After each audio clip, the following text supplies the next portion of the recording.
আমরা শুনতেছি ভোট কেন্দ্র দখল, ইলেকশন ইঞ্জিনিয়ারিং, প্রবাসী ভোটারদের লিস্ট পরিবর্তন, সব কিছু নিজেদের মতন গুছায়। তাহলে ভাই ইলেকশনের প্রয়োজন কি? একটা রক্ষী বাহিনী গঠন করেন, রক্ষী বাহিনী গঠন করে দেশ চালান। আমরা বাংলাদেশে মানুষ এটা সচেতন হয়েছে। আশা করি যে এই ধরনের কাজ বিএনপি চাইলেও করতে পারবে না। আসুক মারুক, বিএনপি কত মারবে? পথে পথে অনেকটা লাগিয়ে ডিস্টার্ব করার চেষ্টা করা হয়। যুবদলে দেখছেন না একজনকে ডিস্টার্ব করার? ওরা বলে আমরা নাকি বেয়াদব।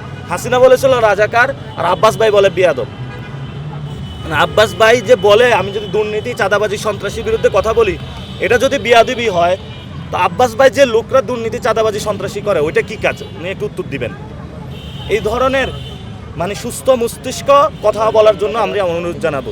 অর্থাৎ আপনি হারার বয়ে এখানে আপনি উল্টাপাল্টা কথা বলা শুরু করছেন, এটা তো মানুষ হাসাহাসি করতেছে। আপনি একটা স্ট্যান্ডিং স্থায়ী কমিটির সদস্য, আপনার বয়স হয়েছে, অ্যাটলিস্ট সিনিয়র সিটিজেন যারা রয়েছে সমাজে তাদের শ্রদ্ধাটা আপনার মাধ্যমে ধরে রাখুন।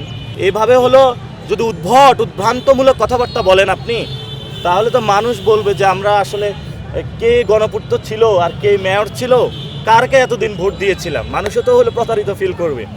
তো ইনশাল্লাহ আশা করি যে, আর যদি ওনার মন চায় উনি বলুক, তাহলে ওনার ভোট আরও কমতে থাকবে।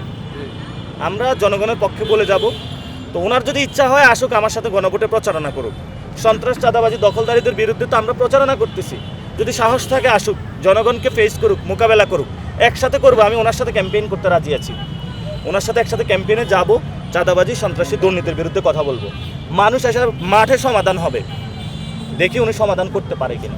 পারবে না, কারণ পিছনে যেগুলো আছে সবগুলো চাঁদাবাজ, সবগুলো সন্ত্রাসী, দখলদার আছে। আর ভালো মানুষগুলো যেগুলো, এগুলো তো কোনো কমিটিতে রাখে না। এই যে এইখানে আপনার সোহেল ভাই অনেকদিন দীর্ঘদিন রাজনীতি করছিল, ওনাকে সাইড করে দিয়েছে। উনি হলো মাইনাস খেলা খেলে। আমরা একটা ইনফরমেশন পেয়েছি, ঢাকার কোন গ্যাংস্টার, সে হলো ওই যে 500 জন যে লোক আছে আর্মি ক্যান্টনমেন্টে পাঠিয়ে দিয়েছিল আওয়ামী লীগের, কারা আওয়ামী লীগকে এখানে প্রশ্রয় দিয়েছিল। অনেক জায়গায় এগুলো মানুষের সামনে আসবে। আব্বাস ভাইকে এগুলোর উত্তর দিতে হবে। এবং যারা গ্যাংস্টারগিরি করে ঢাকাকে একটা সন্ত্রাসের রাজত্ব করে তুলছে, যার কারণে সন্ত্রাসীরা আশ্রয় প্রশ্রয়ে শহীদ ওসমান আদিকে খুন করে, সাম্যকে খুন করে, মুসাব্বিরকে খুন করে, এগুলার দায় গ্যাংস্টারদের দিতে হবে।